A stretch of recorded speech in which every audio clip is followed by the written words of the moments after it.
All right, so I've been with Aksonobel for about 14 years, coming up 15. I've worked in North America and New Zealand. As mentioned, I've worked in some pretty iconic projects around the world. So I've got... Any submarines? No, well, we've coated submarines. That's not really my forte. That's left up to someone else. But we basically coat anything. Basically anything in the world that you look at, from mobile phones, windows, wind turbines, ships.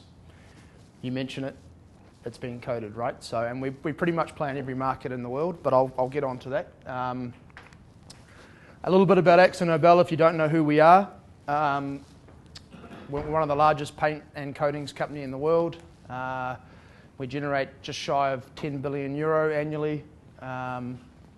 We operate in about 150 countries, just over, and we have about 36,000 employees. We used to be a lot larger, but we divested our chemical business to a French company. So we went from about 60,000 employees down to just shy of 36. We've done some pretty iconic stuff. Actually, the jacket I'm wearing, we had a team in the Volvo Ocean sailing or yacht race. So we, funny enough, our particular boat won the leg into Auckland. So that's to say we celebrated quite heavily when the boat came in. We supply McLaren for automotive coatings. We supply Airbus and Boeing for all their aerospace coatings. And obviously you can see some of the iconic artwork on some of the aeroplanes. We're one of the most sustainable companies in the world. We've been voted on the Dow Jones Index as one of the most sustainable companies. So everything we do is about reducing emissions, reducing waste, reducing energy, that type of thing. So I know it seems a little bit ironic considering, you know, a paint and coatings company to be sustainable, but it's certainly it's embedded in our DNA. Just some of our brands. Now, don't be confused. We do own Dulux, just everywhere in the world except Australia and New Zealand, which is confusing. But we get a lot of phone calls about Dulux products. Sickens is one of our automotive brands, and Woodcare International is what we're dealing with today. Powder coatings, and then these are some of the sub brands: Resicoat, Powder, a lot of the oil and gas work, buried pipe. Chemcraft is wood. Hammerite you might see in your Bunnings, etc. So we've got some pretty iconic brands within our company. Basically, we touch people's lives every day. So every time you handle a Coke can, most likely got our coatings on it. We powder coat about 130 million alloy wheels every year with our powder coatings. We supply Apple and Samsung with their coating technologies, and we play in the offshore wind, onshore and offshore wind market, so which is booming at the moment. Fire. We only really get one chance, right? So we've got to make sure we get it right. Just a photograph of a building here. As you can see, the lower levels have been protected, with the upper sections obviously having no protection, and you've seen a lot of buckling floor sections and columns. Why do we fire protect? I know this is a little bit of a regurgitation from the previous presenter. We protect people, asset protection, and obviously building code compliance. Understanding both fire and corrosion protection, a little bit of a contentious subject in New Zealand, is a lot of designers think that they don't go hand in hand, where a lot of intumescent technologies have actually come a long way where they can provide both passive fire protection and structural adequacy and corrosion protection in one coating technology type. We'll get onto that a bit later on. So we play very heavily. We basically cut our teeth in the hydrocarbon market. So our Chartec brand, which is synonymous with offshore hydrocarbon and jet fire, first got used on the Apollo mission, where they had to protect the structure when it re-entered Earth's atmosphere. They had to protect the people coming back in, the shield, and a coating was developed to protect that particular structure. That's how Chartec was born, and it's been developed, and new versions have come out since that.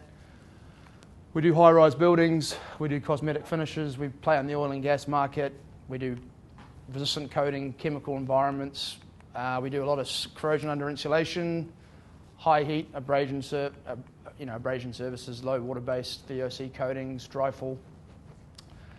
Big anti-foul supplier as well, so in the marine industry, a lot of Navy supply, that type of thing. So all commonly used building materials lose some strength when exposed to fire. Concrete can spoil, wood depletes, burns and turns to ash. Steel doesn't burn, but it starts to lose its structural strength at around 400 degrees C. So basically steel loses 40% of its strength at 550 degrees C. So as you can see, from an unprotected member, it loses 40% at about 550 C. It won't burn, it just loses its structural integrity. Fire resistance level, as Lauren had touched on previously, there's two types of criteria that we look for: structural adequacy, integrity and insulation. Obviously intumescent coatings only deals with one of those, which is structural adequacy. And as you can see at the bottom, it's expressed in this way. Intumescent coatings is read in this particular manner here. 60% structural adequacy, 60 minutes, sorry. What is structural adequacy? A structure should not collapse, basically, for a certain period of time. Integrity, obviously the resistance to flames and smokes through a particular wall or through a partition like that. And then insulation is obviously keeping the compartment at a certain temperature, or not having that transfer of heat through that particular area. What are hydrocarbon fires? So hydrocarbon is dealt predominantly in the oil and gas industry. So we have offshore platforms, onshore platforms, FPSOs. They also have onshore refining and storage, so LPG vessels, vessel skirts, petrochemical plants. Cellulosic fires, which are more common in New Zealand, is basically fueled by flammable materials, wood, textiles, furniture and paper. So they can be anything from malls and warehouses, offices and airports, where you commonly see those type of building materials. This is the difference between a hydrocarbon and cellulosic fire curve. So as you can see, the hydrocarbon fire curve, extreme heat very early on, and then starts to plateau, where a cellulosic fire is a slower burn and then starts to plateau. Now obviously that should start to deplete, because obviously the fuel source starts to deplete, and therefore the curve slowly drops away. There's certain type of fire curves used, predominantly most of them are the cellulosic ISO that we deal with in New Zealand anyway, is a cellulosic ISO fire curve, which is shown on this diagram here. There's some other ones as well. Hydrocarbon curve, as depicted again, faster heat rise and then starts to plateau versus cellulosic. The impact of protection, so protecting a steel member with intumescent paint or other means, basically buys time for people to evacuate and for the structure to stay up to allow the fire department to come and extinguish the fire. So basically, the red line indicates an unprotected steel member. The blue line depicts a protected member with intumescent paint, and as the temperature rises, the time allows the time on the x axis here basically allows the extra time for people to evacuate, this being 90 minutes. So the applied fire protection aims to keep steel sufficiently cool for the required fire resistance period. Methods of fire protection. It's been touched on: active fire protection, sprinklers, detection and alarm, smoke control, foam, gas and suppression. What we're looking at today is fire protection of the passive means, compartmentation and structural fire protection. There is 3 ways of achieving that: boarding, cementitious coatings and intumescent coatings. Basically, the mechanism of an intumescent coating is that once it's exposed to a certain temperature, it starts to swell and creates a insulating barrier around the steel. And basically, the coating manufacturer tells you how thick to apply the intumescent coating to achieve that particular time period, based on the steel size and the section factor. I just want to see if this. I don't know if anyone's ever seen an intumescent coating work, but I'm hoping this video works. May not. Oh, hang on. No, that wasn't it. I'll just skip past that unless I can. Works better on side. Yeah, we hope. Is it working? No. All right, well, we can use our imagination. Basically, the coating starts to expand and chars in an upward direction. Oh, something's working there. No. Now we'll move on. So here's a different example of what the char looks like post the reaction. So here is basically like as a hydrocarbon intumescent product exposed to jet fire. As you can see, the density, very compact, very rigid. This is more of an epoxy coating in a cellulosic technology type, in a cellulosic fire condition. And then this is the single pack acrylic water-based or solvent-based, which is commonly used in New Zealand, along with epoxy technology as well. So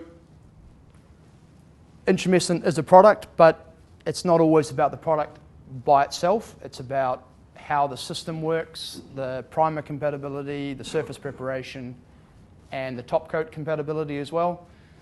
Some products don't require a top coat to maintain intumescent integrity through the construction phase or through its in-service environment.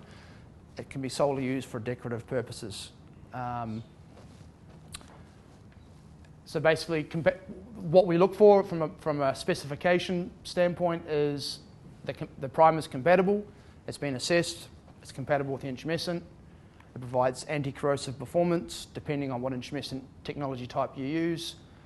Has the intumescent coating itself been assessed by third-party accredited certifiers? What the end use of the product is going to be. So are you in a very highly corrosive area where you've got constant rainwater, or you've got steelwork that's not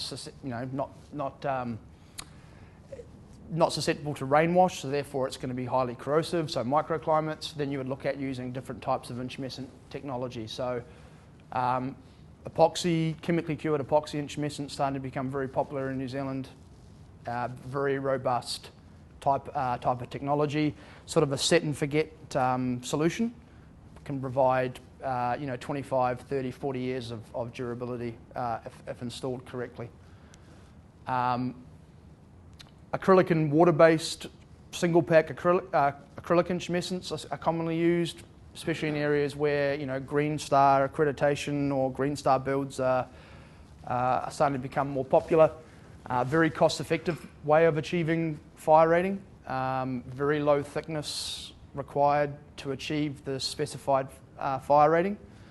So predominantly a water-based intumescent will be 15 to 20% lower than a solvent-based intumescent coating. Epoxy will be slightly more than single pack, but again, you get the benefits of a very robust system. Compatible top coats, you can use single pack acrylic, water-based, two-component polyurethane. Polysiloxane technologies are starting to become quite popular around long-term colour and gloss. Certain people promote sealer coats to protect intumescent through construction phase. We always think of it as, if you have to use a sealer, potentially you're using the wrong intumescent, but that's another discussion. And they can be used to provide weather resistance based on the technology type and the service environment. Compliance assessments, so places like brands, certifier, that type of thing, they will assess our intumescent paint. They'll also look at compatible primers, compatible top coats, and provide an assessment like that. So whenever specifying an intumescent, you should be looking at making sure that what you are specifying and using has been assessed independently and is fit for purpose. How intumescent paint thickness is determined. So the mass of the steel, the size and shape of individual steel sections, eye sections or hollows, opened or closed, HP over A, and then obviously hollow sections looking at wall thickness, right? Wall thickness. Hollow sections are a bit of a bugbear in the industry around how to provide adequate protection, especially when there's small configuration with thin wall thickness.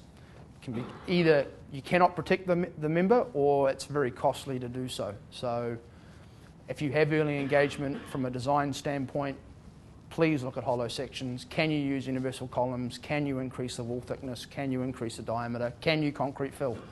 Right, those are the type of options you can look at. Exposure, number of faces, so if it's a column, is it 4 sides? If it's a beam, is it 3 sides? Do you need to make an allowance for an unprotected top flange if you're running a com floor type of configuration above it? The industry is starting to get a little bit more clued up, but early on there was a lot of, we have a 3-sided beam, we have 3-sided protection. What do we do about the unprotected top flange, because we cannot physically get paint on that top, intumescent paint on that top flange? So there is a way that you can leave that unprotected top flange by applying additional material on the other 3 sides. Critical failure temperature, also known as limiting steel temperature. The industry standard is 550 and 620. We always say that every project should actually have the limiting steel temperatures assessed. Obviously that's 1 for compliance, and 2 can also drive some cost savings too, because as I get on a little bit further on, we look at how increasing a limiting steel temperature can decrease the amount of fire protection required. We have the duration, the level of protection required, 60, 90 minutes, 2 hours, up to 4 hours. Some products can offer 4 hours. That is a very, very thick system, but can be done. And then obviously looking at the test standard and approvals, in New Zealand we run to BS 476, and then obviously the Australian standard 1530, and then Lloyd's used in the Northern Hemisphere. Section factor and how that affects the determining the thickness of intumescent paint. So if you have a high HP over A value, you have a low mass of steel, it's fast heating, therefore the high dry film thickness of intumescent is required to protect that member. A low HP over A value is a high mass of steel, slow heating, lower dry film thickness of intumescent. Like I was talking to before about those those hollow sections, thin wall, small configuration. That's the reason why you have to put a lot of intumescent paint on. This is a typical loading schedule or a thickness schedule, I should say, that would be submitted to any building consent process. So this would be an example of ours. We have the section size here.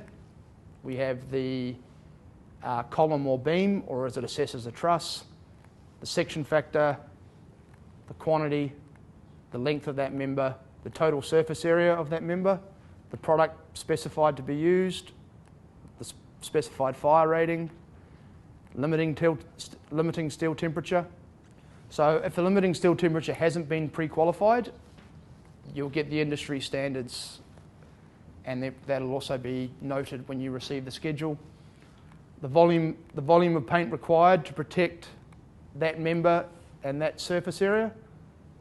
The wet film thickness, so that's when you apply the paint material and the coating is still wet, you measure it, and then as it cures and dries, that's the dry film thickness required. Some people may have seen one of those. Protection of secondary members. This isn't really for the coating manufacturer to determine. This is a primary fire rated member. These are secondary non-fire rated members. Industry guidance is that to eliminate heat transfer from the primary to the secondary member, that a coat back of roughly around 500 millimetres is applied. Now, we have been on projects where those have been eliminated based on heat transfer analysis. However, most projects don't go into that type of detail and just say they're a requirement. But as you can imagine, on larger projects, it does add up to can be a few thousand square metres of coat backs, right? So it's just something to be aware of. Just looking at how a fire rating can impact the required thickness of intumescent paint. So we have an HP overlay of 150 at a beam at 600 degrees C. At 30 minute, it's 200 microns. 60 minute, it's 560 microns. 120 minute, 2.85 millimeters. 120 minute, so this is 120 minute internal, so this would be like a single pack acrylic. 120 minute external for a chemically cured epoxy would be almost double, right? So 5.7 millimeters. Now, that can be applied in one coat, depending on the product selection, but that would normally be a multiple coat application. Hollow section comparison. So this is just looking at concrete filled versus non-concrete filled. So we have a hollow section with a wall thickness of 6 millimeter, limiting steel temperature of 550, 60 minute rating. We would require 1.12 millimeter of product, 90 minute 3.6, 120 minute 7.42 millimeters. Could be a multiple coat application. Applicator has to come back day after day, apply it. He's susceptible to weather. If it doesn't get the right weather conditions, can't apply it. And this is the impact when you concrete fill. So as you can see, a reduction more than half. Reduces the intumescent volume, reduces the labour content, impacts positively on program.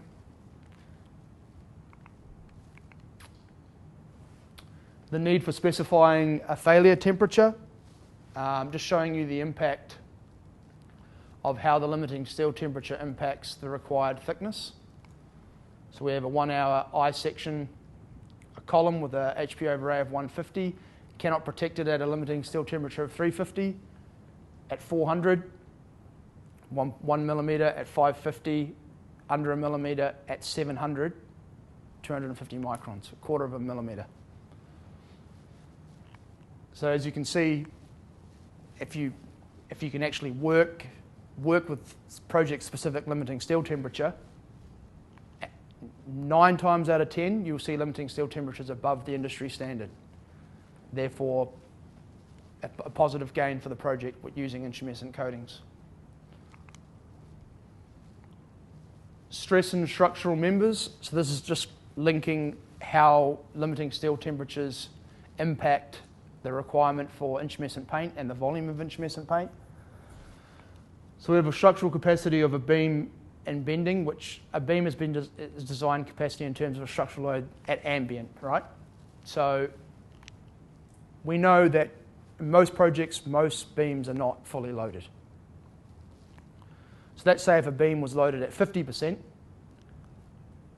at ambient, the failure temperature is 695.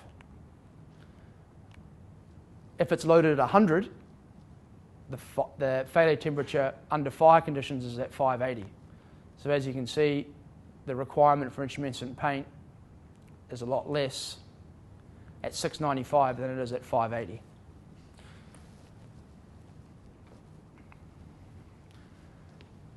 Just a typical, what you would look for in an intumescent coating specification, very common for a paint manufacturer, but maybe not so for people in the room. Steelwork, 9 times out of 10 should be blast clean to SA 2.5.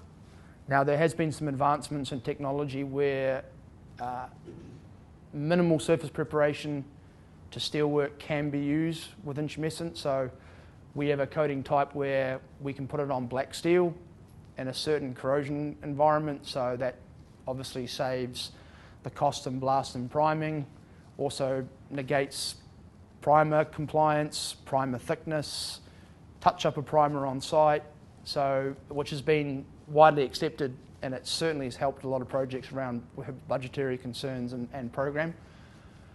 All materials, primer, intumescent, top coat should be obtained from one manufacturer, i.e. ourselves. That would be nice. All materials used shall be documented in an independent laboratory, i.e. brands. Not everyone can use brands. There's other labs that they can utilise. The intumescent coating shall have been tested and assessed to the local standard, New Zealand BS 476. The intumescent coating shall have third-party certification, certify LPCB. What's the limiting steel temperature? We continually ask that information when we get requested to generate a specification and a loading schedule. We don't always get an answer, so we have to assume the industry standard. Applicators must be able to demonstrate an experience of application of intumescent paints. I think a lot of issues over the last few years has arise from the lack of competency, lack of understanding, lack of QA, quality control, quality assurance. And just getting back to the use of single pack acrylics exterior, I think the industry's moved on now. Should eliminate it and should be looking to use chemically cured epoxy coatings. There's quite a few available on the market. Don't go down the road of using single pack acrylic outside. It can work. Your stars have to align and you have to get very lucky. That's all I've got. Thank you. Deserve it.